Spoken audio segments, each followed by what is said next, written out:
Hola, bienvenido o bienvenida a nuestro canal de YouTube de Asesoría Educacional. Suscríbete y dale a la campanita para que te lleguen las notificaciones cada vez que publiquemos un nuevo video de nuestra serie. Y vamos a comenzar. Muchas veces tenemos una imagen que queremos utilizar, pero no queremos que tenga fondo. Para esto tenemos una herramienta que siempre está a mano: Microsoft Word. Vamos al menú Insertar, Imágenes. Puede ser en este dispositivo o puede ser una imagen que descarguemos de internet.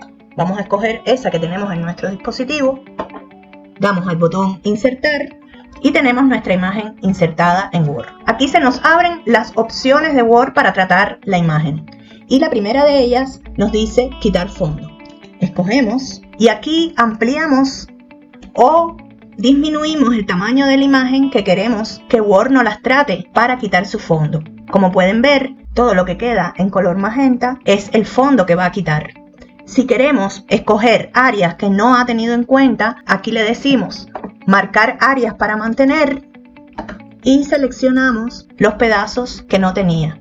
Y escogemos marcar áreas para quitar y seleccionamos lo que queremos que quite del fondo. Volvemos a seleccionar aquí para que escoja las patas del pato. Y por último le decimos mantener cambios.